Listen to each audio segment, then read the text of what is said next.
There are days when your shoulders feel like they're carrying the weight of the world, not because you're burdened with too much, but because you harbor unfulfilled expectations in your heart. You hope someone will understand you, but they remain indifferent. You wait for a job, an opportunity, a promise, but everything keeps getting postponed.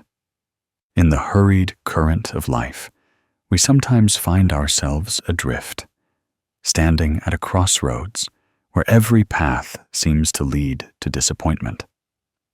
If you are tired right now, I invite you to set aside the noise, find a quiet space for yourself so we can collectively breathe slowly. Listen to our inner voice as if stepping through the gate of a Zen temple, sitting under the Bodhi tree, hearing the wind gently rustle each leaf. Amidst the soft incense, you will discover something miraculous. Peace is not when we no longer desire anything, but when we don't let those desires bind us and cause us suffering. The Buddha once taught that the root of all suffering is craving, I, the attachment to what we want to have or fear losing. Expectations, if not illuminated by wisdom, can easily become invisible ropes that tightly bind the heart. Just like clenching a handful of sand, the tighter you squeeze, the more sand slips through your fingers, leaving your palm with only an empty feeling. I recall a story about a traveler searching for a precious pearl. He believed that if he found it, he would be happy for the rest of his life.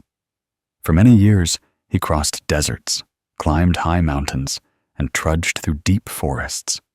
But each time he thought he saw a glimmer, it turned out to be just a piece of broken glass.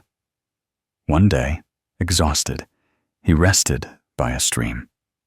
Looking up, he saw sunlight piercing through the leaves, reflecting on the sparkling water in countless bright particles.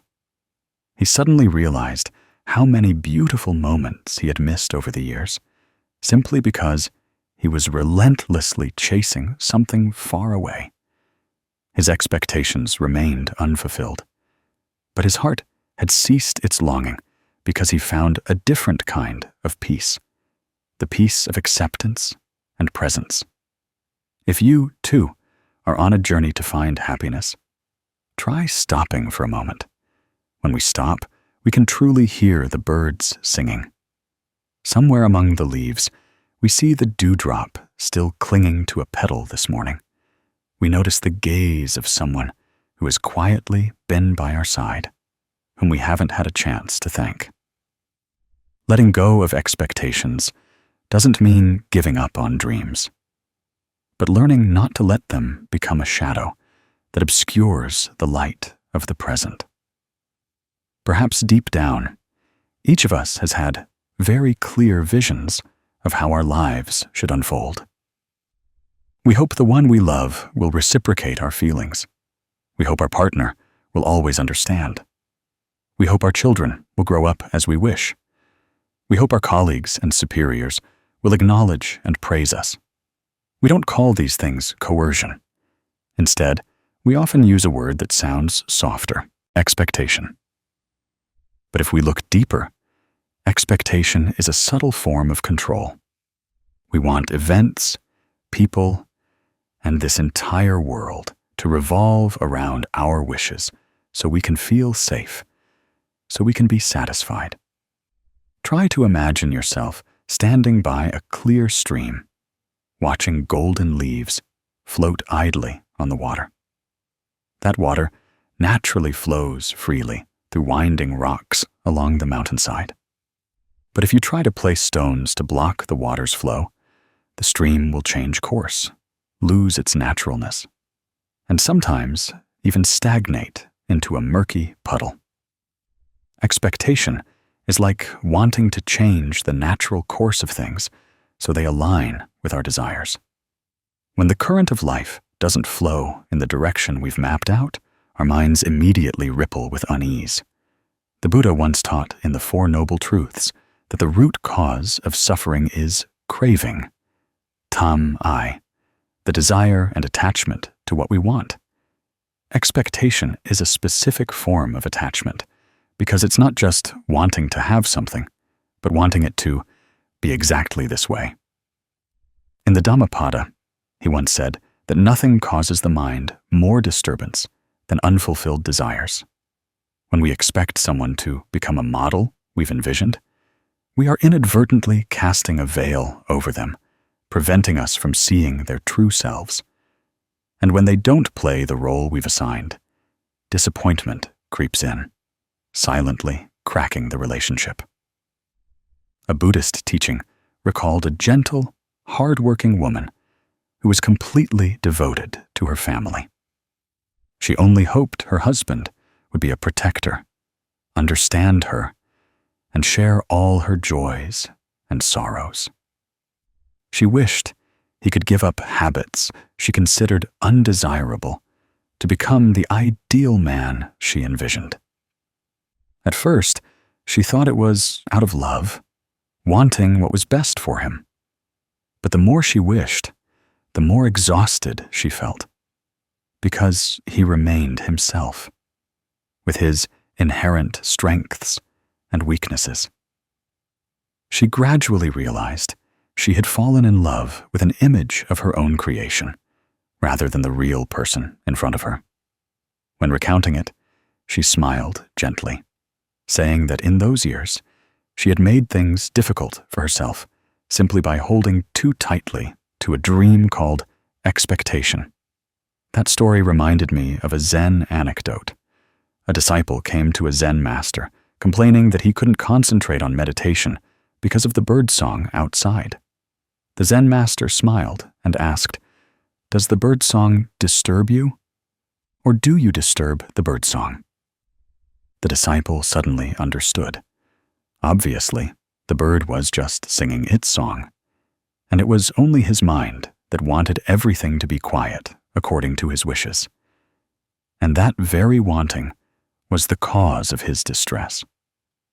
In daily life, expectations aren't bad if they're just gentle wishes that don't tie our happiness to the outcome. But when we equate happiness with others, or life having to conform to our wishes, we are placing our happiness in the hands of factors we cannot control. This is no different from entrusting our boat to winds blowing from unknown directions. Some say, "How can one live without expectations? Don't we need dreams, something to strive for, to stay motivated?" That's true. Dreams are fire, but expectations are ropes. Fire can warm, but ropes can bind. We need to know how to hold fire without letting it burn our hands. We need to know how to dream without turning it into a burden. The Buddha didn't teach us to abandon all desires. Instead, he showed us how to look at the impermanent nature of all things, so that when they arrive, we cherish them, and when they depart, we do not suffer. If one day you find yourself exhausted by expectations, try returning to your breath. Sit down, close your eyes, and notice the rhythm of your inhales and exhales. Each breath is a reminder that we are living in the present, not in the future we are imagining. When we breathe with mindfulness, expectations will gradually dissolve like morning mist before the sunrise. You cannot force the wind to blow in the direction you want, but you can learn to adjust your sails. You cannot force others to change exactly as you envision, but you can open your heart to accept them as they are. Then, the relationship will no longer be a negotiation of "I want" versus "you must," but a harmonious blend of two free souls. And if today you still find yourself suffering because someone isn't as you expected, trust that every person has their own path to growth. Letting go of expectations isn't abandonment, but rather trusting in their natural process. When you ignite that trust, your heart will gradually lighten, like a white cloud freely drifting in the vast blue sky, unheld by any fixed form. Ultimately, peace will become a quiet yet persistent companion on every path you take. Have you ever tried touching a guitar string? When the string is taut enough, the sound rings out round and clear, bringing a sense of lightness to the heart. But if it's too taut, the string will break, leaving an unexpected silence and a feeling of disappointment. Our expectations are like that guitar string. When expectations align with reality, they are a gentle source of motivation that lifts our steps. But when we stretch them too far from reality, the string of our soul becomes so taut that it gets tired and can snap at any moment, leaving wounds that are hard to heal. People often think they suffer because they don't achieve what they desire. But in reality, suffering comes from the vast gap between what we wish for and what is. That gap is like a deep chasm separating two banks. And we keep standing on one side, trying to reach the other, not realizing that just standing on one bank has already exhausted us. The Buddha once said, "Whoever lives with unfulfilled desires will bring sorrow and affliction upon themselves." When we let our minds dwell too long on what isn't instead of what is, we have inadvertently stepped into a realm of longing and disappointment. A Buddhist teaching recalled an old story about a young couple. They met, journeyed together for a long time, sharing countless dreams and plans. But then, like birds in the sky, one day, one of them turned in a different direction. The one left behind clung on, in pain, unable to understand why the other was no longer flying with them. Much later, standing on a high hill, watching flocks of birds fly across the autumn sky, that person suddenly realized that not all birds that once flew beside them would fly until the end of their lives.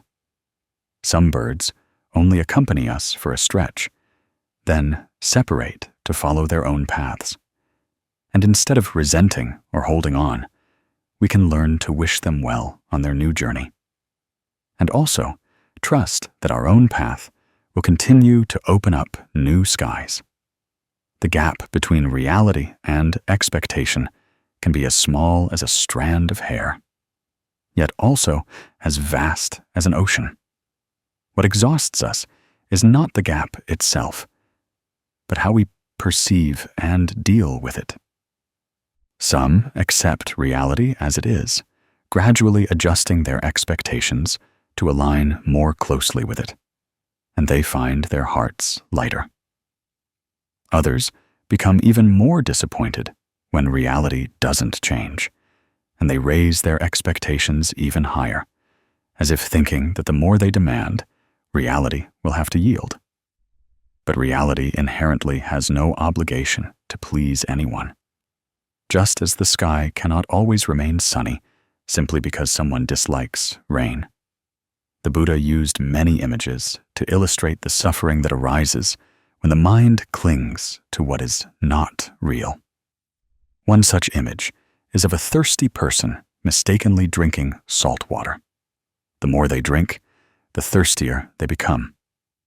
Expectations detached from reality are similar. The more we nurture them, the more uneasy we feel, because there is no solid bridge between it and reality.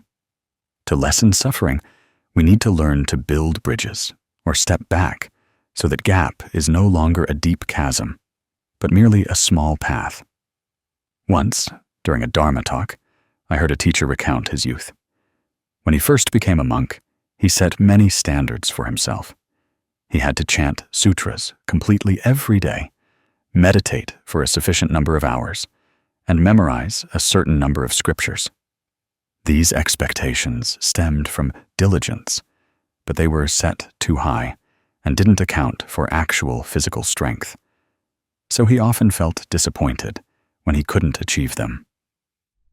One day, the abbot called him over, pointed to a zither hanging on the wall, and asked, "Do you know why this zither has been here for so many years?" He replied, "Because it's been carefully preserved."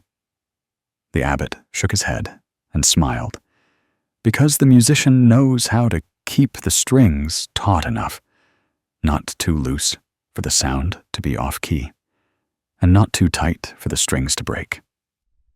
That day, he understood that diligence also requires knowing one's limits, and expectations need to harmonize with reality. If you feel your mind is as taut as a zither string right now, try taking a deep breath and ask yourself if what you desire is too far from what you have. If the answer is yes, then it's time you can adjust one of two things. Either reduce your expectations to be closer to reality, or gradually raise your reality, but with patience and understanding, not with pressure and resentment. We cannot force a bird to fly beside us forever, but we can extend our hands to bid them farewell with a wish for peace. Nor can we compel summer to stay when autumn has knocked on the door. But we can put on a warm coat and smile as the golden leaves fall. True freedom doesn't lie in keeping everything according to our wishes, but in knowing how to smile at every change. If today you stand between a vast gap of reality and expectation, trust that no one is forcing you to leap across it in a single bound. You can slowly lay down planks of understanding, patience, and love until that gap becomes a small path. On that path, you will find peace, not on the other side, but in each step you are taking. And one day, when you look back, you will smile, realizing that gap never made you stumble, but only taught you how to walk more steadily. One summer afternoon, I sat on my porch watching raindrops fall from the eaves onto my palm. A clear drop of water rested calmly on my cool skin, making my heart feel serene. But when I gently squeezed my hand, the water drop slipped through my fingers and vanished. I suddenly remembered that many things in life are like that water drop. The tighter we try to hold on, the faster we lose it. Love, if not handled skillfully, can also become an invisible chain that exhausts both us and the one we love. Many people confuse love with control. We think that love means caring about every little thing, knowing everything about the other person, guiding them down the path we believe is right. But in reality, love doesn't need to, and shouldn't, become a tight embrace that restricts. The Buddha once taught that love is not possession, but allowing the one you love to be free, even if that freedom leads them away from us. When we love but want to bind, we don't truly love that person, but only the feeling of security they provide. And when that feeling is threatened, we cling even tighter until both of us are suffocating. I once knew a young couple who loved each other deeply, but frequently argued. The reason wasn't that their feelings had faded, but because the husband always wanted to know where his wife was, what she was doing, and who she was talking to. At first, the wife thought it was because he loved and cared for her. But gradually, she felt like she was living in a beautiful cage, adorned with roses, but still a cage. Every decision, every choice had to go through her husband. And even though the love was still there, the joy within her was slowly suffocated. One day, she told her husband, "I still love you, but I no longer love the way this love exists. That statement made him realize, startled, that love without freedom is just possession. When we love but want to control, we are inadvertently losing the pristine beauty of love. True love is like gently nurturing a flower, letting it naturally stretch towards the sun, rather than forcing it to bloom according to our will. A flower forced to bloom early will wither quickly. A person forced to live according to another's mold will gradually wither within. The Buddha once offered the analogy that true compassion is like hands supporting, not grasping. When our hands are open, the one we love can still choose to stay with us. But that is a voluntary stay. This voluntariness is the root of lasting happiness. Once I heard a Zen master tell a story about a young man who loved a beautiful girl in the village. He wanted to marry her, but she wanted to go far away to study more and experience many things. Afraid of losing her, he tried every means to persuade her, even threatening to end their relationship if she didn't stay. Ultimately, she left, and the young man bore a pain he thought was inconsolable. Many years later, having practiced diligently, he understood that back then, if he had wished her well and let her go, both of them might have preserved a beautiful memory instead of a wound. From then on, he vowed that if he loved anyone, he would love them as one releases a bird into the sky. Because a bird is truly beautiful only when it flies freely. Love demands trust, and trust demands letting go of control. Here, letting go is not abandonment, but believing that the other person has their own wisdom and path. We still care, still listen, but we don't turn love into a binding rope. Because a binding rope, even if woven with gold, is still a binding rope. Try to imagine holding a drop of water in your palm. If you keep your hand gently open, the water drop will rest for a moment, reflecting the sparkling sunlight. But if you fear losing it and clench your hand tight, the water drop will vanish, leaving only an empty palm. Love is the same. Holding too tightly will make you lose it faster. If you are currently in love with someone and feel exhausted from controlling or being controlled, try to stop for a moment and observe. Ask yourself, do you love this person? Or do you love the feeling of security when they are by your side? If the answer leans towards the feeling of security, then it's time for you to learn how to love without attachment. Start by giving each other space. Allow the other person moments that belong solely to them, and give yourself the opportunity to become a complete, independent individual, even when standing alone. Mindfulness in love means we clearly see the nature of attachment. We love not to fill a void, but to share joy and support each other on the path of life. Only when both are free can love breathe, bloom, and spread its fragrance. The Buddha once taught that love without freedom is not love, but bondage, and bondage leads to suffering. If today you find yourself in a suffocating love, don't rush to blame anyone. Start by changing the way you love. Love is not a chain, but a pair of wings. Those wings must be open not only for the other person to fly, but also for you to fly. And when both fly towards the light, love will become a peaceful journey, no longer a battle for ownership. Loving correctly means knowing when to hold and when to let go.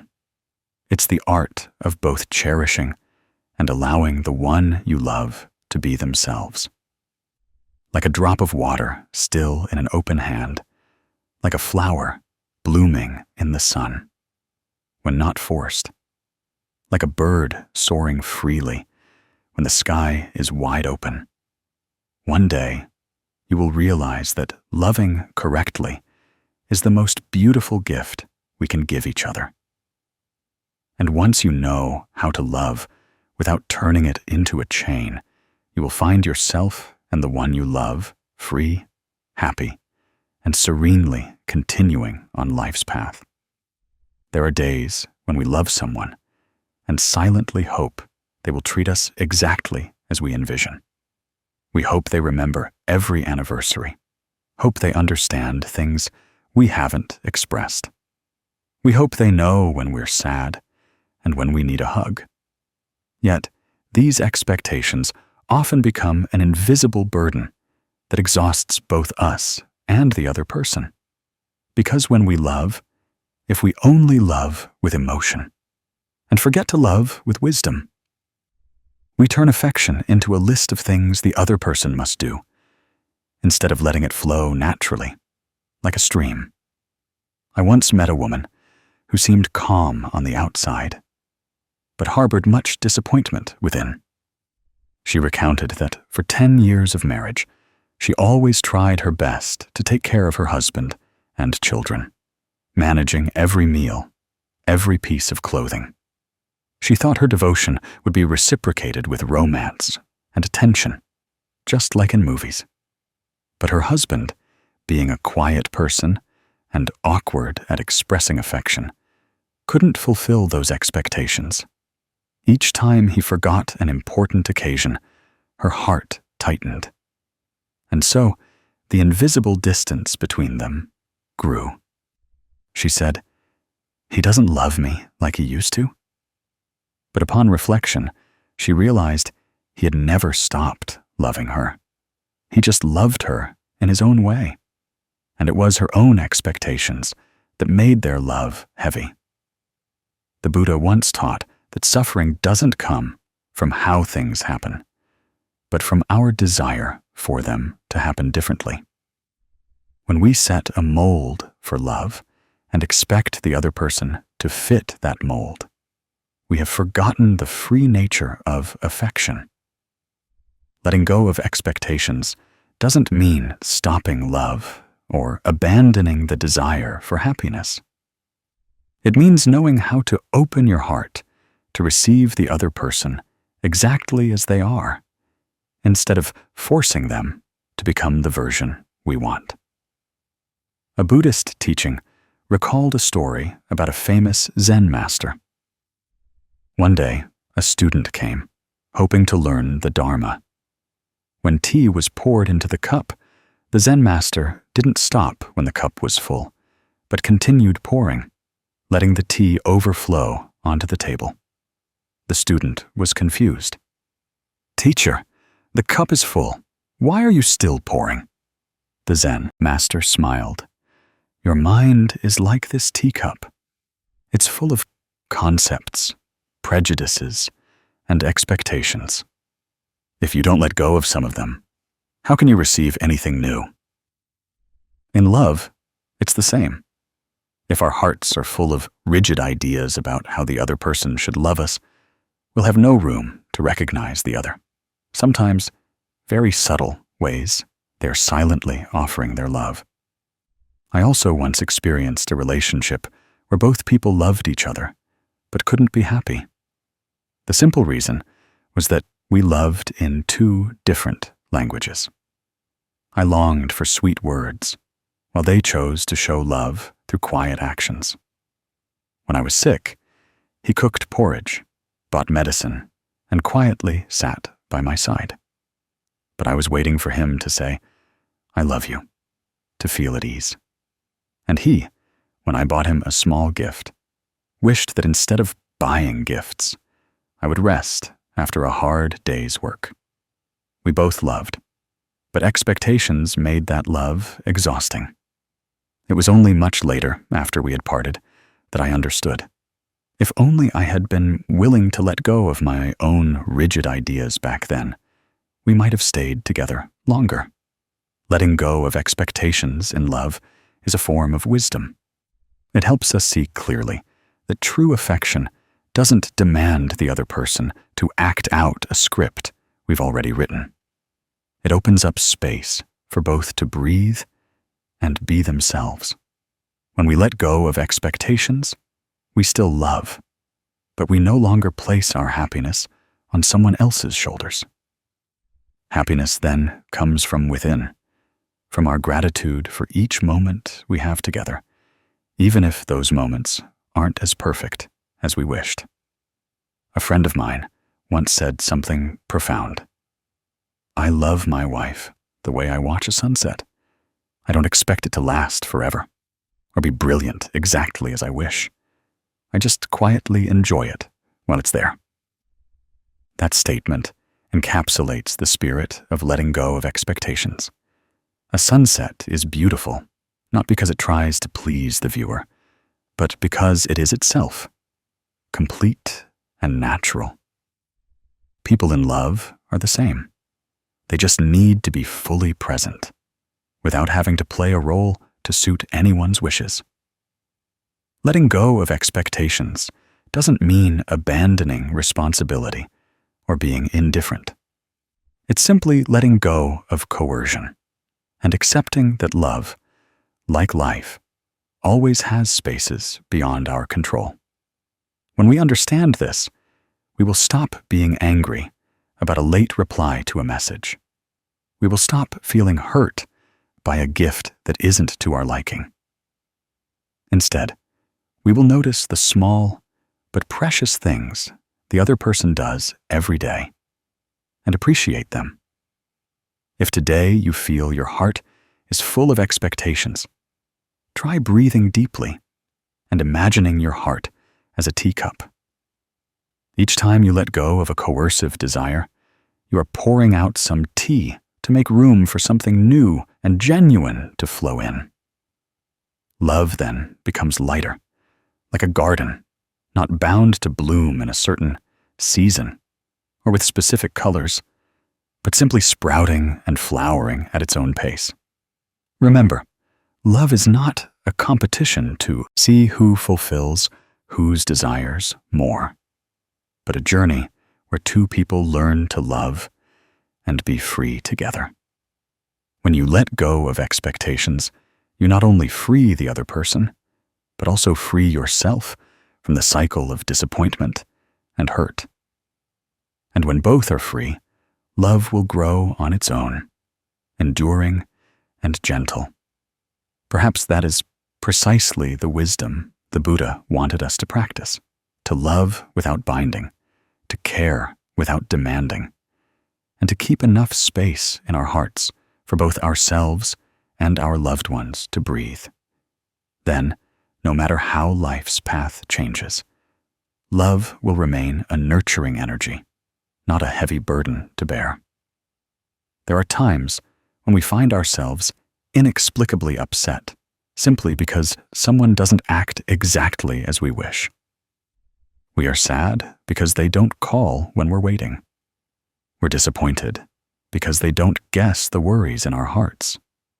We feel abandoned when they don't give us absolute priority. But if we sit very still and look deep within ourselves, we will realize that most of these hurts don't stem from the other person's actions. Rather, they come from the empty spaces within us, from wounds that have not been seen, loved, and healed. I once met a beautiful young woman who often cried alone. She recounted that she always wanted her boyfriend to text her good night every evening and call every morning. If he forgot just once, her heart would be filled with doubt and anxiety. I asked why a text message was so important. She was silent, then tearfully said, "Since childhood, I grew up in a family where my parents rarely paid attention to my feelings. Whenever I needed comfort, they were usually busy or dismissed it, saying it was a small matter." That loneliness was never healed, so when she fell in love, She unconsciously sought to fill it with her boyfriend's constant attention. But that, in turn, became pressure for the other person, and gradually made the relationship suffocating. The Buddha once taught that the root of all bondage and suffering lies within our own consciousness. When inner peace is lacking, we try to borrow from others to fill the void and call it love. However, if we don't understand and love ourselves correctly, expecting others to understand us completely will only lead to a cycle of disappointment, because no one can fully compensate for the empty spaces we haven't touched to heal ourselves. I remember a short story about a Zen student who came to his teacher, complaining that his partner didn't understand him. The teacher just smiled and asked, "Have you understood yourself yet?"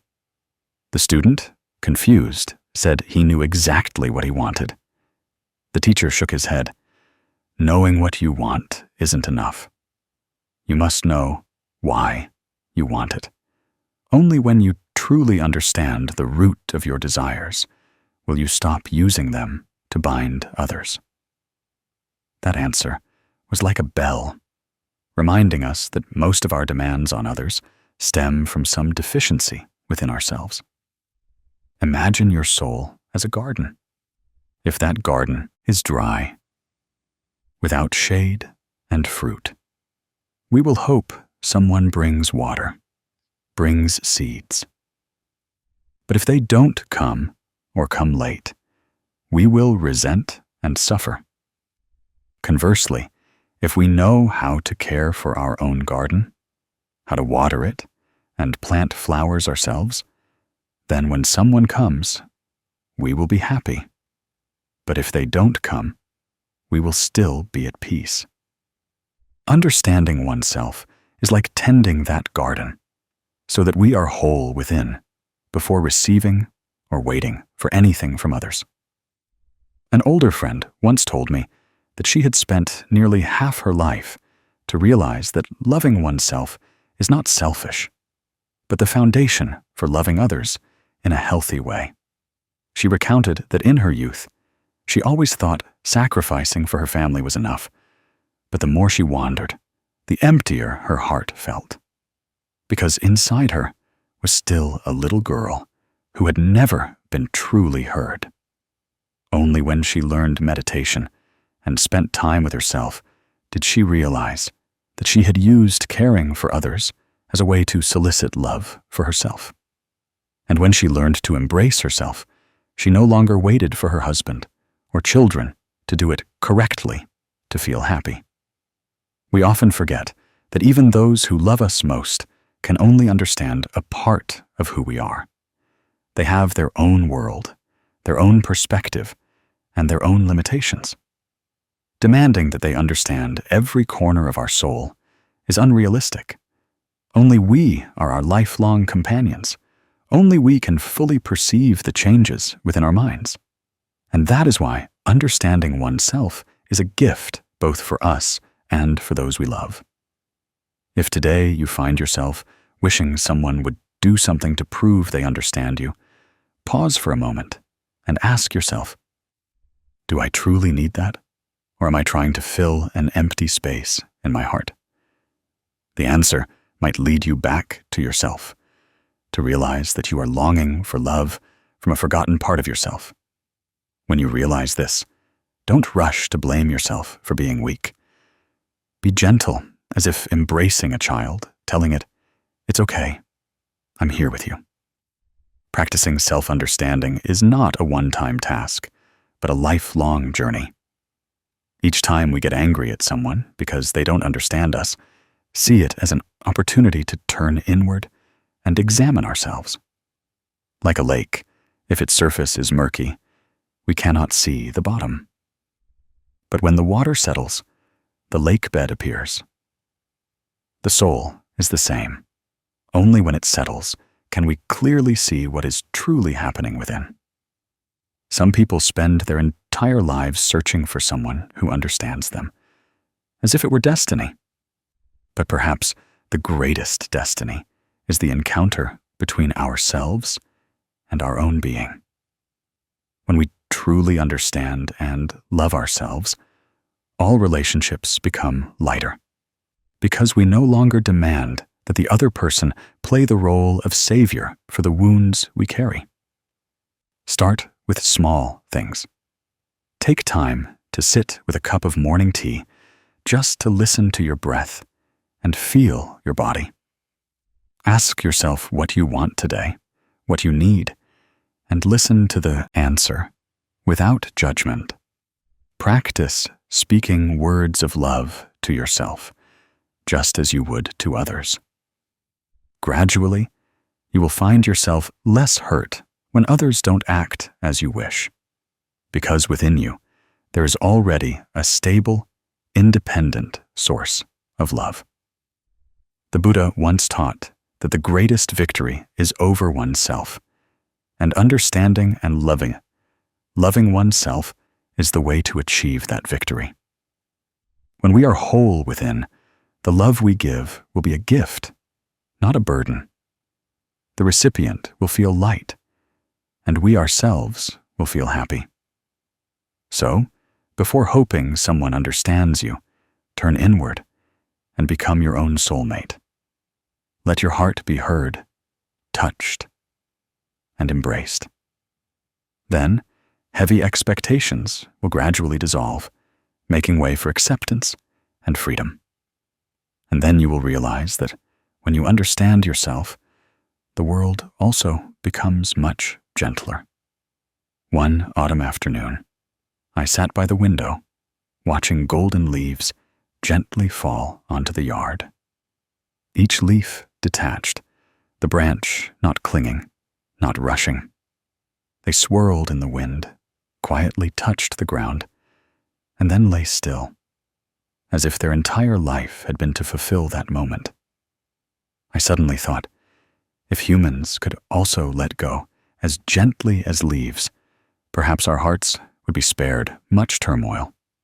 But in reality, we often cling not only to a person or a thing, but also to old emotions, unfulfilled expectations, and incomplete dreams. And it is this attachment that makes us heavy, tired, and trapped in suffering. Letting go is not abandonment, nor is it indifference. Letting go is a conscious choice to no longer be dependent on the emotions of others or external circumstances. When we let go, we still love, but do not bind. We still care, but do not turn our happiness into a hostage in someone else's hands. The Buddha once said, "Everything in life is impermanent, like floating clouds, like morning dew." When we understand impermanence, we will see that holding on to something forever is impossible. And then we learn to smile when one door closes, knowing that another will open. Once I heard a story about a woman who cultivated a rose bush. For many years, every morning, she tended to each leaf, each budding flower. But one day, the plant became severely infested with pests and diseases. She tried everything to save it, but ultimately had to accept cutting off all the branches and leaves. She recounted that at first, she cried a lot, feeling as if she had lost a friend. But then, the following spring, new shoots emerged from the base of the plant, stronger and fresher. She realized that if she hadn't accepted letting go of the diseased branches, the plant would never have had the chance to revive. The human soul is the same. If we cling to what is no longer healthy, we won't be able to embrace new things. In life, many people think that letting go is losing. But in reality, letting go is expanding the inner space to welcome something better. When we clench a handful of sand, the sand will gradually slip through our fingers, and our hand will also tire. Only when we open our hand can the wind bring new grains of sand, or even a wildflower. The Buddha taught that the roots of suffering are craving, I, and attachment, or chap. We suffer not because of events, but because we cling to them, rejecting change, which is inherent to life. I remember a friend who suffered for many years over a past relationship. She couldn't forget, couldn't love anyone else, always thinking that if only that person would come back, everything would be fine. But time passed, and that person got married. One day, she recounted that while sitting and watching leaves fall one afternoon, her heart suddenly felt lighter. She understood that love was like a past season. It was once beautiful, once vibrant, but it had fulfilled its role in her life. Letting go is not denying the past, but accepting its rightful place. And from that day on, she began to live again, opening her heart to new opportunities. Letting go is also a way to free ourselves from the cycle of dependent emotions. When we allow our mood to fluctuate according to others' attitudes, we have handed over control of our happiness to them. This is like letting a gust of wind decide the direction of the boat instead of firmly holding the rudder. When we let go, we reclaim that power. We still love, but we don't let ourselves be swept away. This is freedom, the kind of inner freedom that no one can take away. A Zen master once recounted that two monks were walking together and crossed a stream. On the bank of the stream, there was a young woman hesitating, afraid to wade across. One monk then carried her across the stream and continued their journey. By evening, the other monk suddenly said, "Brother, why did you carry that woman? We are ascetics." The other monk smiled. "Brother, I put her down on the riverbank long ago. Why are you still carrying her in your mind until now?" This simple story reminds us that sometimes the heaviest burden isn't what we carry, but our unwillingness to put it down. To be able to let go, first we need to mindfully recognize what we are clinging to. It could be a relationship, a dream, or simply an image of our past selves. Then ask yourself, if I no longer had this, could I still live? Usually the answer is yes. It's just that we fear emptiness. But that very emptiness is the fertile ground for new things to sprout. Practicing letting go is not a one-day or two-day affair. Each time you feel your heart clench, stop, breathe deeply, and imagine yourself as an autumn leaf. The leaf doesn't blame the wind, doesn't cling to the branch. It trusts its journey, trusting that falling to the ground is also part of life. If we can trust life as the leaf trusts the wind, we will find letting go much easier. And when we let go, not only are we free, but others are free too. A relationship not bound by expectations becomes easier to breathe in. A dream not forced will have the opportunity to develop naturally. Letting go is thus a mutual gift for ourselves and for everyone. If today you are carrying pain, try sitting still, placing your hand on your heart, and telling yourself, "I allow this heart to lighten."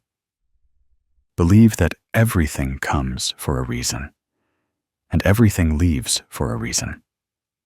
When our mind returns to itself, no longer chasing or resisting the flow of life, we will find a deep peace, a peace that no one can bestow, and no one can take away. Letting go is the path to freedom, and that freedom is the foundation of lasting happiness. Let your heart be like an autumn leaf, falling gently, yet retaining all its beauty. One autumn morning, I woke up earlier than usual. The sky was still hazy with mist, and the road in front of the house had few people. I took a cup of tea out to the porch, quietly watching the leaves gently tremble on the branches. There were green leaves, golden leaves, some already dark brown and about to fall. Each leaf carried its own beauty. Each had its own time to depart from the branch. No one forces a green leaf to fall prematurely, nor does anyone compel a brown leaf to turn green again. All things operate naturally. I suddenly thought, if humans also knew how to accept differences and the law of impermanence, just as we observe leaves, perhaps much of the suffering caused by expectations and imposition would diminish. We often forget that no one is born to live according to another's mold. Each person is a unique story, a unique journey, with different joys, sorrows, choices, and perspectives on life. Yet sometimes we wish them to become the version we desire. We want our children to choose careers we like, our loved ones to behave as we imagine, our friends to understand us without us having to speak. And when they don't comply, we get disappointed, angry, even deeply hurt. But the Buddha taught that the cause of suffering does not lie in others being different from us, but in our non-acceptance of that difference. In the Dhammapada, it is said that no one can please everyone, not even an enlightened one. When we understand this, we will stop trying to change others to satisfy ourselves. We begin to learn to observe and accept them as they are, just as we admire a wild flower by the roadside, without needing it to smell like a rose or stand as tall as a chrysanthemum. Diversity and difference are precisely the beauty of life. But only when we open our hearts can we see that. I once heard a story about a student who was always disappointed because his teacher didn't care for him as he wished. One day, he asked the teacher, "Why don't you treat me more specially than other students? I always try hard." The teacher smiled, led him to the garden, and pointed to the trees unfurling their leaves. Some trees stood close together, some grew crookedly, some were towering, others small. The teacher said, "I care for them every day, but I don't force a short tree to grow taller, nor a tall tree to shrink. Each tree has its own place and value. You are the same. Don't expect others to love you in the way you want. Let them love you in the way they can." When we learn to accept differences, we will feel much lighter. No longer annoyed when someone doesn't act as we think, no longer comparing ourselves to others and bringing suffering upon ourselves. This is also the first step to deeply understanding impermanence, because differences lie not only in each person's nature, but also in changes over time. Someone close today might be distant tomorrow. A once strong relationship can break. A promise can be forgotten. Not because they are bad, but because life is inherently impermanent. A friend once told me about her father. As a child, she always thought her father was the strongest person, capable of protecting and caring for her throughout her life. But then old age came, his health deteriorated, and his memory was no longer what it used to be. She was initially disoriented, even angry at fate for taking away the image of the strong father in her heart. Only later did she understand that everything in life changes, and true love isn't about someone always being as we wish, but about still loving them through all changes. When we learn to see all things through the lens of impermanence, we will complain less. We are grateful for those who come, for bringing joy, lessons, or companionship for a segment of our journey. We are grateful for those who leave, for giving us the opportunity to practice letting go. The Buddha once taught that meeting is karma, and parting is also karma. Karma arrives to give us experiences, and karma departs to help us grow. A Buddhist teaching recalled that once during a retreat, a monk taught, "When someone hurts us, instead of asking why they are like that, ask, 'What lesson is this teaching me?'" That statement made me ponder for a long time. Because when we shift from resentment to gratitude, from closing our hearts to embracing, our minds will feel extraordinarily light, no longer stuck on the question, why? We move on to the question, what can I learn? And in that very moment, we grow a little more, become a little wiser, a little freer. Another afternoon, I sat by the river watching the gentle ripples. The water never stays in one place, and precisely because of this, the river is always fresh. Humans are the same. When we don't cling to old images of someone, we will see them as fresh every day. And when we accept that any relationship can change, we will more fully enjoy the moments we have, instead of fearing or clinging. Of course, accepting differences and impermanence doesn't mean we become indifferent or give up. On the contrary, it is a state of mindfulness, clearly knowing what is happening and cherishing each moment. We love without binding, care without demanding. We allow everyone to be themselves, and we also allow ourselves to be ourselves. If today you feel disappointed because someone isn't living as you wish, try pausing for a moment. Imagine them as a different kind of flower than you. Perhaps they are a yellow chrysanthemum, and you are a red rose. Each type of flower has its own fragrance and color, and they don't need to be alike to be beautiful. Then remember that one day, both the chrysanthemum and the rose will fade, but that doesn't diminish the beauty they once brought. We cannot make anyone stay forever, nor can we keep everything in its original state. But we can choose how to face it. We can choose gratitude instead of resentment. Choose to let go gently instead of clinging tightly. Choose inner peace instead of anguish.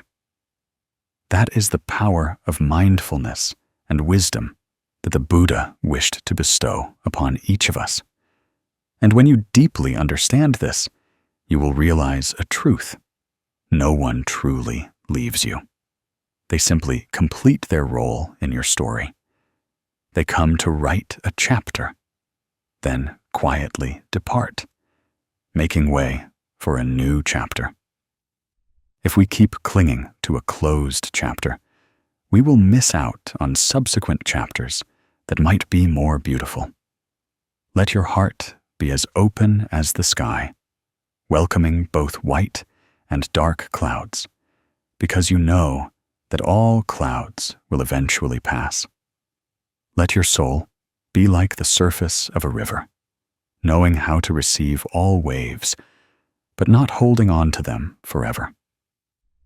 When you live this way, you will see that every encounter is a gift. Every parting is a gentle farewell. And in this way, you are truly walking on the path of peace that the Buddha showed. One autumn morning, when dew still clung to every blade of grass, the rhythmic sound of a bamboo broom echoed in the temple courtyard. A young monk was carefully sweeping, leaf by golden leaf. His movements were unhurried, not rushed, nor did he appear to want to finish quickly. Each sweep of the broom lightly touched the ground, gathering the leaves into a small pile, then slowly gathering more. A young novice monk, passing by, curiously asked, "Teacher, Why do you have to sweep leaves every day? You swept thoroughly yesterday, but this morning the leaves have fallen all over again." The monk smiled kindly and replied, "Because the leaves keep falling, I keep sweeping." Our minds are the same. We don't wait for them to be completely still before living peacefully. But each day, we gently sweep away the new illusions that have just fallen. That story stayed with me for a long time as a reminder that we often hope for a day when we'll no longer have afflictions, no longer have worries, and only then begin to live truly lightly. But life is inherently impermanent. Leaves still fall every day, and the emotions in our minds also never stand still. If we wait for our minds to be completely calm before finding peace, then perhaps we will spend our entire lives just waiting. When it comes to letting go of expectations, many people think it's a decisive, one-time choice. But in reality, letting go is like sweeping leaves. It's a process repeated every day. Each time we have an expectation of someone, each time we wish for something to happen our way, the leaves of desire fall onto our minds. And if we don't sweep them away, they will accumulate, making our hearts heavy. The Buddha once taught that life is an impermanent flow, and we are responsible for cleansing our own minds, moment by moment. No one else can do it for us. A Buddhist teaching recalled a friend who once loved someone very deeply.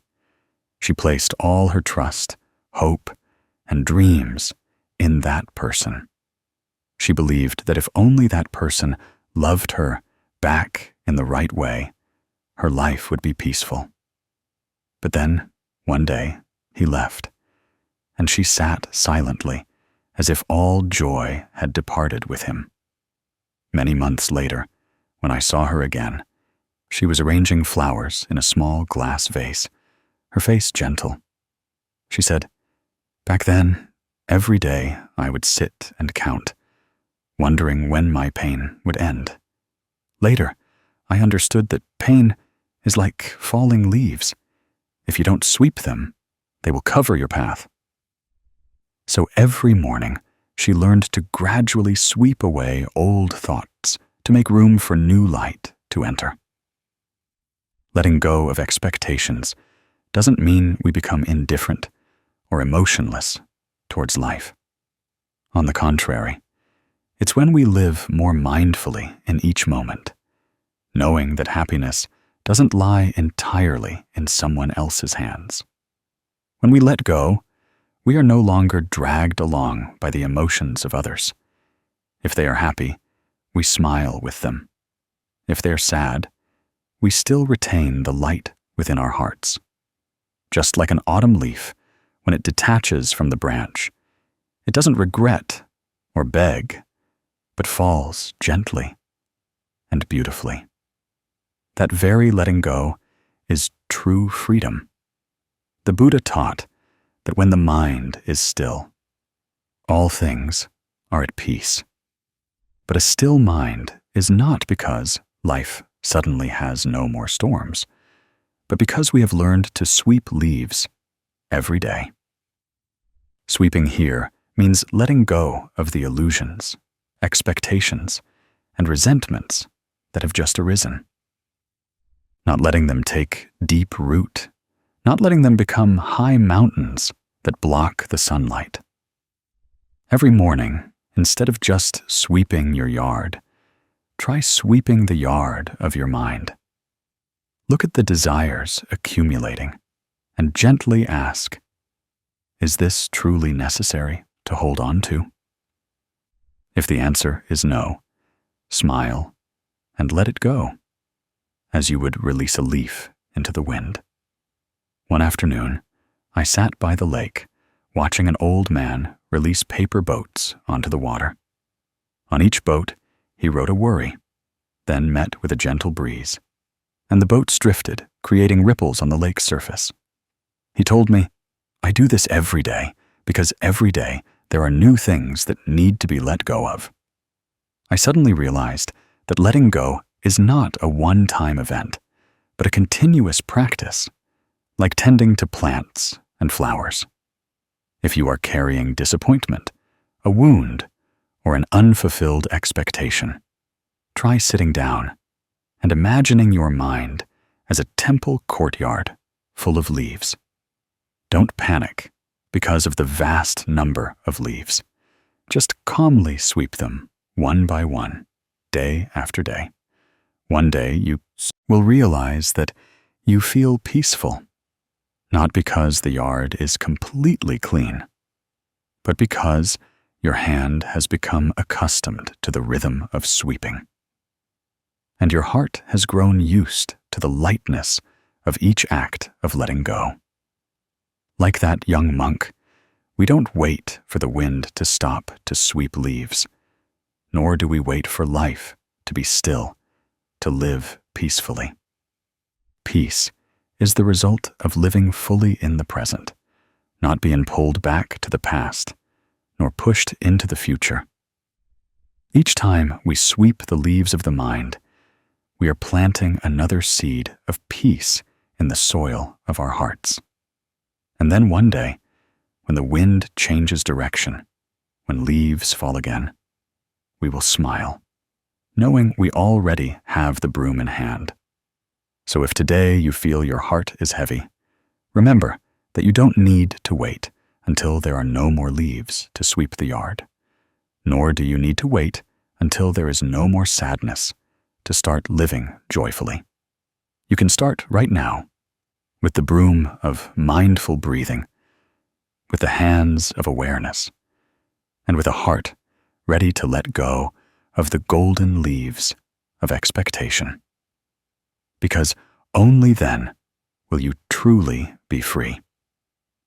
One late winter afternoon, I sat in a small cafe by the lake.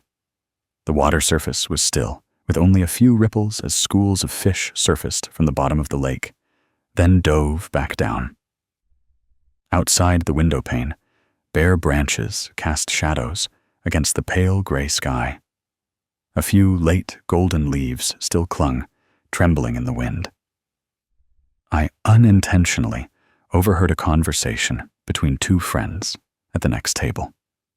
One spoke of an ex-lover, her voice steady, as if recounting a distant story, without a tremor, without a catch in her throat.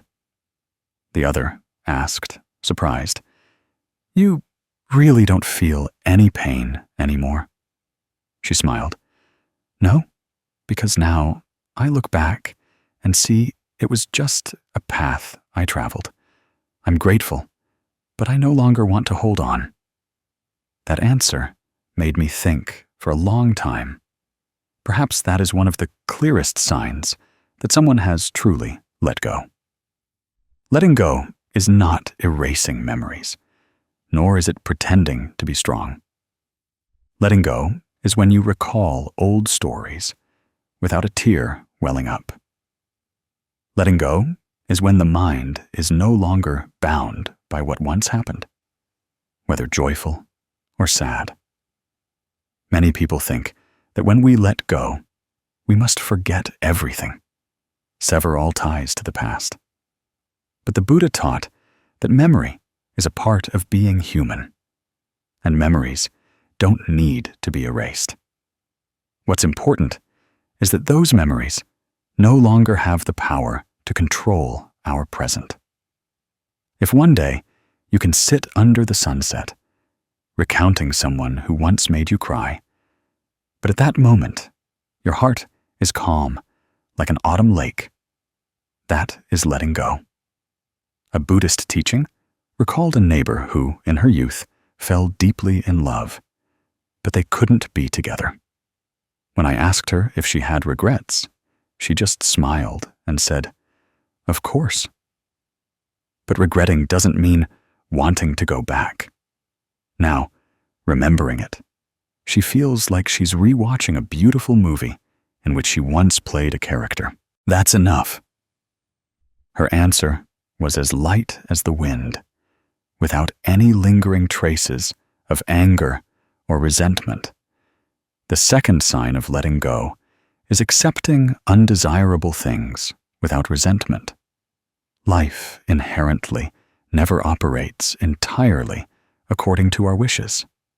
Sometimes we prepare meticulously for a plan, yet it still fails.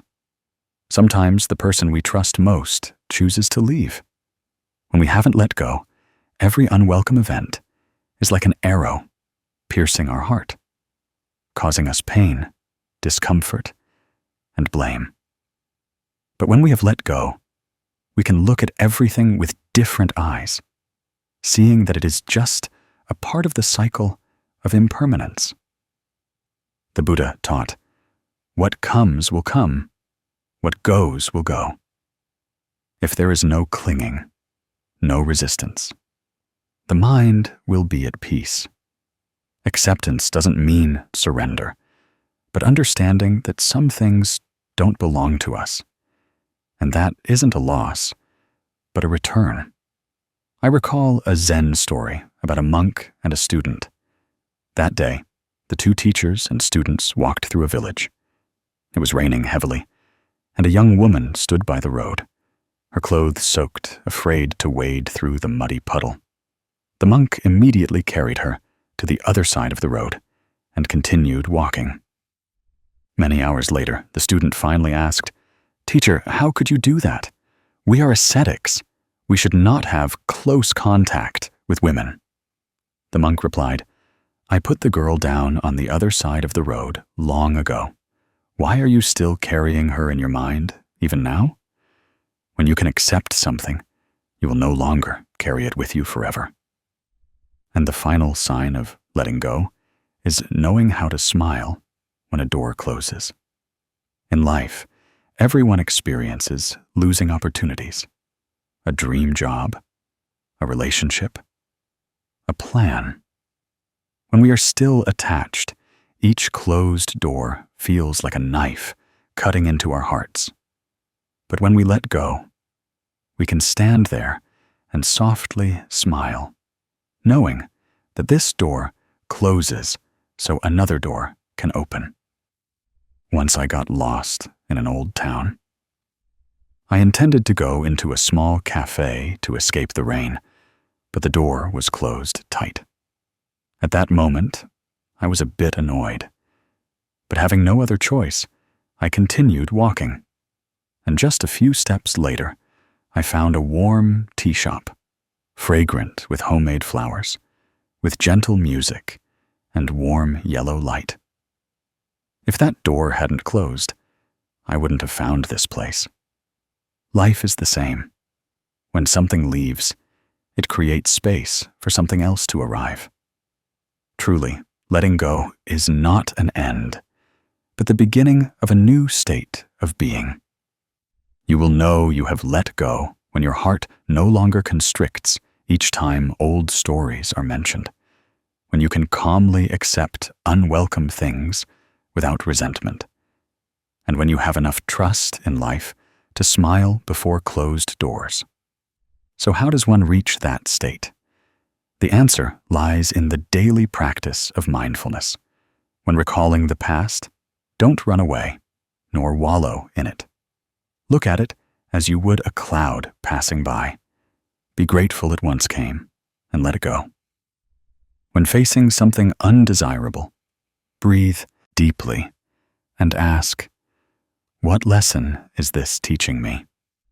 And when a door closes, remind yourself that life is a river, not a wall. Just as a lotus flower grows from mud without carrying its scent, our minds can also rise from losses without being entangled by them. When we have let go, we no longer search for peace anywhere else, because peace has become the very place where we stand. And if today you are still in pain, still angry, still regretful, don't rush to blame yourself. Letting go is not a one-day affair, but a journey. Take small steps, and each step is one more time you set down a burden. Then will come a time when someone mentions an old story, and you will simply smile gently, like a breeze rustling through the trees. Once I witnessed a spring morning in a friend's small garden. Amidst the budding flower bushes, a bird's nest rested snugly on a peach branch. Inside the nest, several fledglings stirred gently, their eyes still tightly closed. The mother bird flew off to forage, then returned to feed tiny bits of food to her young. Her wings spread protectively when a sudden cold wind swept through. But when the sun rose, the mother bird again left the nest to let her young get accustomed to the open space, practice opening their wings, and flutter with the rhythm of the wind. I realized the love of birds has a pure beauty. They care for their young enough for them to live, enough to be healthy, but don't hold them so tightly that they can't leave the nest. Then one day, the mother bird will fly with the flock, and the young birds will also spread their wings.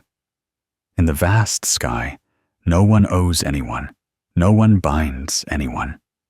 I think human love could also be like that if we learn to love without expectations. But in reality, many relationships begin from an emptiness in the heart. We seek someone to fill loneliness, to soothe unhealed wounds, to find a sense of security. And because it originates from lack, that love often comes with expectations. Expectations that the other person will love us as we wish, will make us happy, will never leave us. Yet the Buddha taught that everything in life is impermanent, including feelings. When we love out of a desire to be filled, we have placed the fate of our happiness in the hands of others, and thus suffering will inevitably come sooner or later.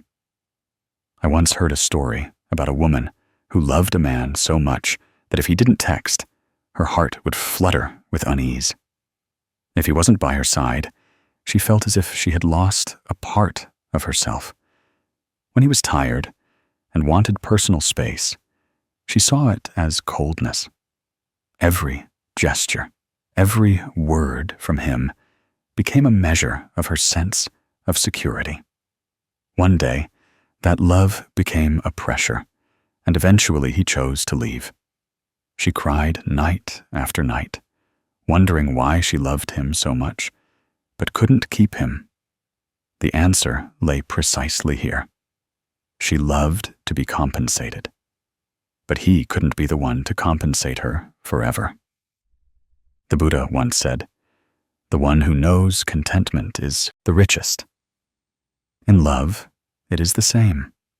When we enter it with a mind that is already complete, love is no longer an exchange or a loan, but becomes resonance. Loving without expectations doesn't mean indifference, but giving our whole heart without coercion. It's when we are happy to walk a path with that person, instead of suffering because we don't know how long or short that path will be. I recall the image of a hand gently cradling a small bird. If held too tightly, the bird will be hurt, lose its freedom, and love becomes a chain. If released too loosely, the bird will fall, losing safety. Holding each other in love is the same, just enough to know we have each other, and just enough for each person to still have their own sky. A friend of mine experienced a long-term relationship for 7 years. When they broke up, she didn't resent or try to cling on. She said, "We grew together from our awkward early days until we learned to stand on our own. Now he wants to go in a different direction, and I respect that. Love is not just about being together. It's also about wanting the other person to live authentically as themselves." I listened and saw in her words a rare peace. That is love without expectation, not demanding the other person to stay for one's own happiness, but letting them be free, just as one is free. The reason it's difficult for us to love in such a way is because the ego always wants to possess. We fear loss, fear loneliness, fear being replaced. But the Buddha taught that everything we cling to will depart. When we understand this, we will see that loving without attachment is the only way to keep love pure. Love to grow together, not to use each other as the sole support. A Zen story recounts that a young man came to a Zen master and asked, "Teacher, how can I keep the one I love with me forever?" The Zen master handed him a handful of sand and told him to clench it tightly. The sand slipped through his fingers, nearly all of it falling to the ground. The Zen master then said, "Now, open your hand and hold it gently." This time, most of the sand remained in his palm. The teacher said, "Love is also like sand.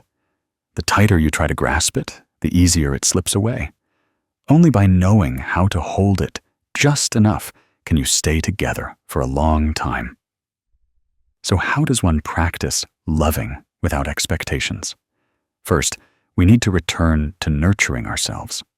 When our minds are steady enough, we will not love out of lack, but love as a shared gift. Let love be the meeting of two souls who already know how to stand firmly on their own. Then, every word, every action will no longer stem from the fear of loss, but from the desire to be better together.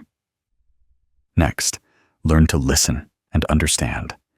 In Buddhist scriptures, it is taught that to truly love someone, one must understand that person. Understand to know what they need, what they desire, and what their limits are. No one can live according to all our wishes. Conversely, understanding will help love navigate storms without turning into imprisonment. Finally, accept that every love story has its own journey. Not every love lasts a lifetime, but that doesn't diminish its value. Like a season of blooming flowers, when its time comes, it will fade. But the fragrance that once spread is still a beautiful gift to life. If one day you must part, let the other person hold a memory of unbound love, where both were truly themselves. Love without expectations is like two rivers flowing parallel to each other towards the great ocean, but not needing to merge to exist. Each river still carries its own unique flavor, and it is this parallel flow that creates beauty. In life, meeting someone who can accompany you for a stretch of the journey is already a blessing. To love without turning oneself into an owner, that is complete love. If today you are in love or searching for love, try for once to step into it without carrying too many expectations. See that person as a beautiful piece, but not the only piece that determines the painting of your life. Give them wings, like a mother bird gives to her young. When they fly high, you will find happiness knowing you were once the place where they found peace before soaring. And if you are stepping out of a relationship, smile and recall the beautiful moments instead of regretting that it didn't last. Love without expectations will leave you with lightness, not a burden. It is the kind of love that, when we think of it, we only feel warmth, not suffering. Life is inherently impermanent. People come, people go. Everyone is a part of the journey that helps us understand ourselves better. When we love without expectations, we will see that even in parting, there is a unique beauty. because we know that during the time spent together, both were sincere. If someday you can hold someone's hand, not to cling, but to walk together, and can watch them fly away with a heart as light as the wind, then you will have understood what love without expectations is, and that love, whether long or short, is still enough to warm an entire lifetime. One sweltering summer afternoon, when the streets outside were packed with the blare of car horns and hurried footsteps, I once encountered a woman sitting peacefully on a park bench, her eyes gently closed, hands resting lightly on her knees, breathing slowly, as if the world around her couldn't touch her mind. It was then that I realized peace doesn't necessarily have to be in a secluded place amidst mountains or between the sea and sky.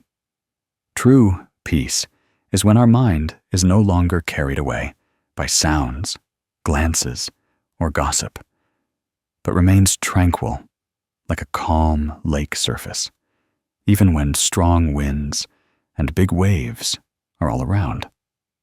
In the Buddha's eyes, a person who knows how to let go of expectations is someone no longer bound by the world having to operate according to their will. They don't expect everyone to understand them, don't need everyone to love or acknowledge them, and aren't bothered when a disagreeable word arises. That inner freedom is like an inextinguishable candle. Even if the winds of life blow strongly, its flame shines from within, not relying on external light. And when we no longer place expectations on the reactions of others, we realize how incredibly free we are amidst the bustling city. The reason many people suffer is not necessarily because the city is noisy or life is too rushed, but because their minds are always waiting for the world to treat them in a certain way. A casual remark is enough to keep them awake all night. A cold glance can make their hearts heavy. The Buddha once taught that what causes us suffering is not what happens, but how we cling to and interpret it. We often forget that everything is impermanent. Others' emotions change every second, and no word or glance has the right to define our worth, unless we permit it. I recall a Zen story about an old monk and a young novice. One day, the two were walking along a village road and encountered a drunk man yelling obscenities. The novice frowned in anger, but the master merely smiled and continued walking. When the novice asked why the master didn't react, the monk gently replied, "If someone offers you a gift, but you don't accept it, the gift still belongs to them. Insults are the same.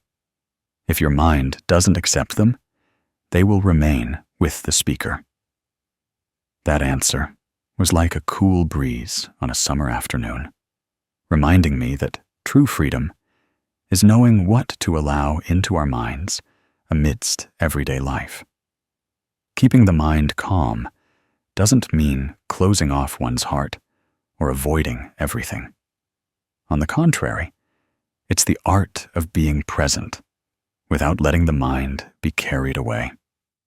You can walk through a crowded market, hear vegetable sellers shout, smell fragrant food, see hurried faces, yet your mind remains slow, like a river flowing through a flood season without its water becoming murky.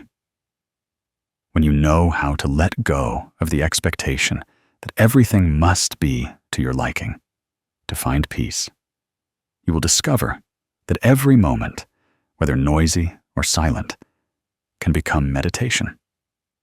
Once I met a delivery man in bustling Saigon. He recounted that initially, every time a customer complained or cursed, he would bring that anger home and take it out on his wife and children. But after hearing a lecture on mindfulness, he practiced observing his breath whenever someone said something unpleasant.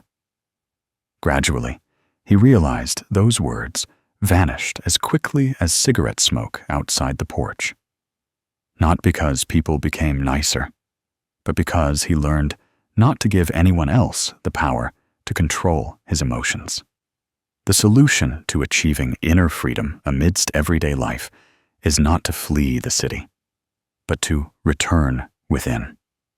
Start with small things, like observing a deep breath. When you hear a blaring car horn, smile when you're cut off without immediately reacting. Or close your eyes for a moment in the middle of the day to feel life gently beating in your chest. When you practice mindfulness and let go of expectations, you will find your heart to be like the vast sky. The clouds of praise and criticism will drift by without leaving a trace.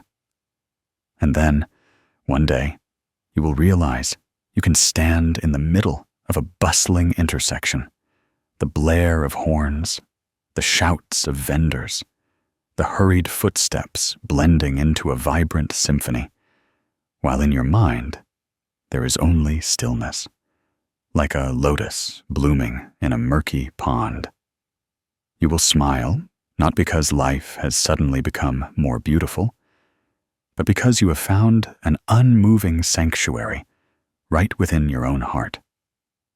On some afternoons, I sit on the porch, watching the last leaf still clinging to a dry branch.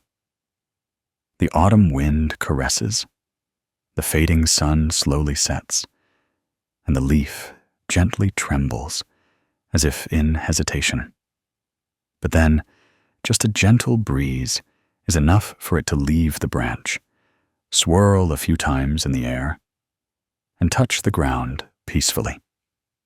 Strangely, that moment isn't as sad as we often imagine, because falling is a grace for the leaf itself and for the branch. The leaf has completed its verdant role.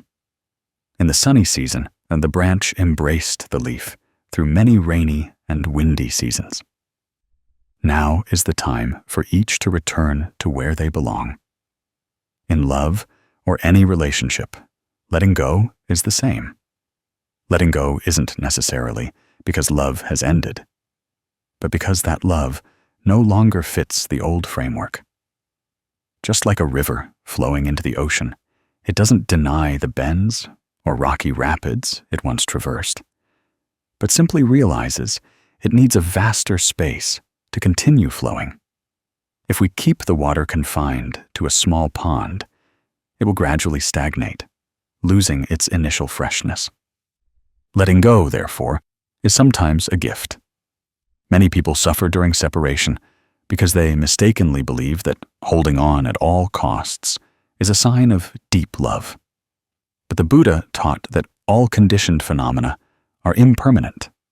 Nothing lasts forever in a single form. What we call love today may tomorrow transform into a different kind of connection or quietly depart. The cause of suffering largely comes from our non-acceptance of that transformation. We cling to an old image and want to force the present to live according to memories. I once met a middle-aged woman who had been with her husband for over 20 years. Their marriage was once very warm, but then distance appeared. Her husband changed. She changed too. Conversations that were once easy suddenly became difficult to utter. For years, she tried to cling on, hoping the past would return. But the tighter she held, the more exhausted both became. Until one day, she decided to let go. Not because love had ended, but because loving in the old way had become too constricting. They parted ways, but still wished each other peace, maintaining respect and gratitude. She told me, "The day I let go, I cried a lot. But the next morning, I found myself breathing deeper. I realized love was still there. It had just changed its form. Letting go in this way is truly a grace for those who stay, because they get to live authentically with their feelings, not forced into a mold that no longer fits. A grace for those who leave, because they are free to find a path suitable for their own souls. And a grace for the relationship itself, because it moves beyond awkwardness to become a beautiful memory instead of a deep wound. There's a Zen story I particularly like about an old monk and his student. One day, as they walked through the garden, they saw a butterfly caught in a spider web. The student intended to pull it out, but the master stopped him, saying, "If you use force, its wings will tear. Let it find its own way out." A few minutes later, the butterfly struggled, but eventually freed itself and flew away. The master said, "Sometimes love is not about holding tight or helping immediately, but about allowing the other to find their own way to freedom." Letting go is also a form of compassion. If we understand this spirit, we will know that holding each other with gratitude is what truly lasts, not with clinging. Gratitude makes us remember what is good, cherish memories, and wish each other peace, even if we are no longer together. Conversely, clinging often comes with fear, control, and pressure, exhausting both parties. The solution to letting go without being immersed in loss lies in mindfulness. Take time to listen to yourself. Identify the emotions arising, but don't rush to react. When you find yourself wanting to hold on to someone out of fear of loneliness, remember the Buddha's teaching. All emotions come and go, and no one truly belongs to anyone else. Observe the old images in your mind. Smile at them. Then let them drift away like clouds across the sky. One day, when you are brave enough to let go with gratitude, you will realize you are lighter than even when you were holding on. You will see that love is not lost. It merely changes form so that both you and the other person can continue to grow. Then, letting go is no longer a loss, but becomes a grace, the greatest gift you can give yourself and the one you once loved. One early morning, as I stepped into the garden, I saw 2 butterflies fluttering around dewy flowers. They both landed on a bloom.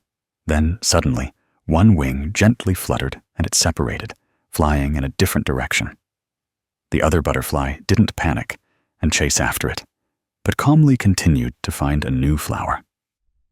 Watching that scene, I suddenly understood that even in the small world of butterflies, love doesn't equate to holding on tightly. Companionship, when destiny allows, will find each other naturally, and when destiny ends, each will find a flight path suitable for themselves.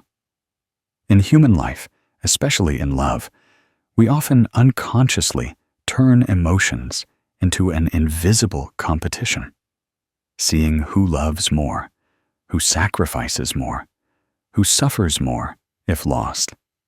But the Buddha once taught that love is not possession, much less a sajta competition. True love doesn't need comparison, doesn't need proof, because love itself is a state of mind, not a victory to be measured. When we love someone with a non-possessive mind, we no longer fear losing them, because we know that if karma remains, we will meet again. If karma ends, we wish each other well. The cause of suffering in love often comes from identifying oneself with the other person. We forget that we are independent individuals and begin to make our happiness entirely dependent on the other. When they are happy, we are happy. When they leave, we feel as if the whole world collapses. This is the form of clinging that the Buddha's teachings call craving and attachment, I-chap. And it is this craving and attachment that makes love heavy, transforming it from a fragrant flower into a cage, imprisoning both. I remember once reading a story about a fisherman and a seagull.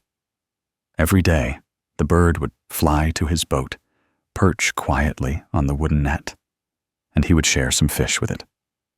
Gradually, he grew fond of it, like a friend. One day, he thought, if he kept it, he would never be lonely again. He made a sturdy cage and placed the bird inside. But after just one night, the bird became despondent, its eyes losing their sparkle. He realized that affection cannot coexist with possession. He opened the cage door. The bird flew away, but the next day it returned, perching on the boat's net as before. And the difference was that now both were free. In the Dhammapada, there is a verse that says, "Love without clinging is eternal love." When the mind is not bound, love becomes pure and free, without fear and doubt. To love without holding on is to grant the other person the right to live authentically as themselves, and simultaneously grant oneself the right to peace, even in their absence. To care without possessing is to place the other person's happiness on par with one's own, even if the outcome doesn't always include us. The solution to nurturing love without clinging lies in practicing mindfulness in every moment. When in love, clearly recognize that you are experiencing something beautiful in the present, not a definite promise for the future. Each time you feel uneasy from fear of loss, return to your breath. Remind yourself that all connections are due to karma, cause and effect, not determined by the will of one person. When this awareness is firm, you will no longer be swept into the vortex of comparison, gain and loss, or fear of losing.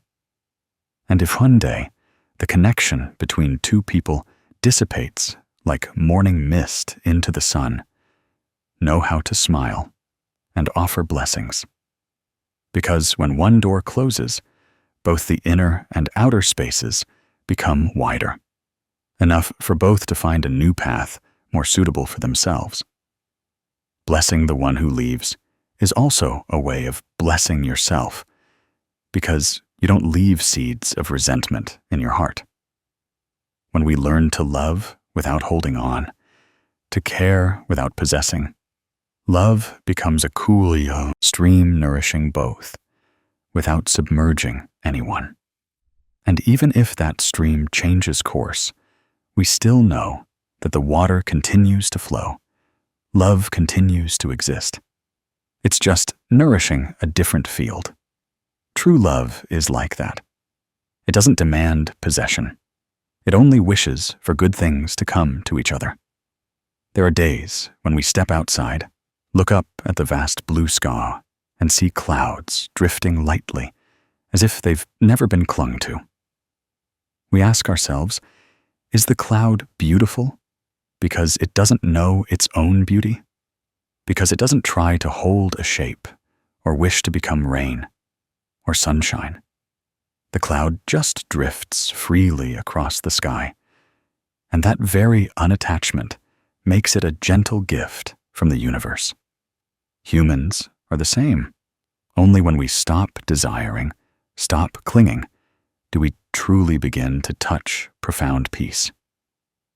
Someone once told me that the hardest thing is not achieving all your desires, but learning to love life even when you have nothing in your hands. Because desire is a wave. It is never still, not even for a second. Today we crave one thing. Tomorrow we desire another. Once achieved, we fear losing it. If not yet achieved, we fear waiting too long. Human life keeps getting caught in these cycles, forgetting that every breath is also a gift. The Buddha once taught, "The one who knows contentment is the richest. The one who desires nothing is the freest." When I first heard that, I thought it was just a consolation. But the more I lived and experienced, the more I understood. Desire is like an invisible rope wrapped around our hearts, pulling us towards a future that hasn't arrived, or to a past that is gone. It prevents us from ever fully living the present moment. And when we let go of that rope, our hearts suddenly feel as light as a leaf falling on a lake. I once knew a woman who had endured many losses. Her husband passed away early. Her children grew up, each living in a different place. She lived alone in a small house at the end of an alley. People thought she was lonely, but I saw in her a rare tranquility.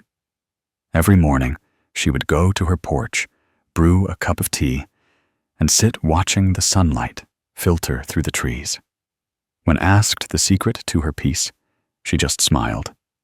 "I don't expect others to make me happy, nor do I expect life to cater to my wishes. Any day I can still breathe is a day worth being grateful for." That seemingly simple statement contained a lifetime of letting go and acceptance. But letting go of desires doesn't mean living carelessly or giving up. It is a state of mindfulness in which we still live fully, but do not let our happiness depend on outcomes. We still love, but don't demand to be loved back in the way we want. We still work, but don't let success or failure define our self-worth. We still dream, but don't let dreams turn into chains. There's a Zen story I really like. A disciple asked his teacher, "I have given up money, fame. I have let go of many things. So why do I still not feel at peace?" The teacher smiled, "Because you still desire peace." That answer struck a deep chord with the listener. Because sometimes the very desire for happiness is the biggest obstacle preventing us from reaching happiness. Desire doesn't only appear in emotions or material things. It also subtly infiltrates more refined aspects. Wishing others would understand us, hoping they would treat us fairly, desiring the world to operate according to what's right. But this life is inherently impermanent. No one can guarantee such things. If we keep demanding, we will bind ourselves to endless disappointments. When we cease desiring, our mind becomes wide open, like a field after rain. We begin to see the small but beautiful things around us. The faint aroma of fresh bread from the street corner, the sound of children laughing loudly in the yard, the warm hand of someone quietly placed on our shoulder when we're tired. All these things were always there, but when we are constantly looking for something distant, we miss them. To live without desires, first we need to learn gratitude. Be grateful for both joy and sorrow. For joy helps us blossom, while sorrow helps us grow. Be grateful for the people who have passed through our lives, whether they brought smiles or tears, because each person is a mirror reflecting ourselves. A Zen master once said, "When you are grateful for what you have, you will realize you lack nothing." That saying sounds simple, but when practiced, it completely changes the way we see the world. Every morning upon waking, Simply take a deep breath and silently give thanks that you can still see the light, and you have already begun your day with peace. I remember the first time I truly felt the power of gratitude was when I was lying in a hospital bed, my body so weak that even a slight movement felt exhausting. That day, through the small window, I saw a branch of bougainvillea gently swaying in the wind. That sight, which I previously paid little attention to, brought tears to my eyes. I was grateful that I could still see it, still feel that simple beauty. From then on, I understood that happiness doesn't lie in what we can grasp, but in what we can recognize and cherish. Only when we are grateful do we truly love without expectations. We love a person for who they are, not for what they can give us. We love a rainy day, not because the sun will come out afterward, but because rain also has its own beauty. We love ourselves, even our imperfect parts, and don't demand that we become someone else to be worthy of love. Living a life without desires doesn't mean rejecting all dreams. Dreams are still needed because they guide us forward. But the difference is that we don't trade our current peace for chasing an uncertain future. We walk and smile, moving towards our dreams while enjoying every scene along the way.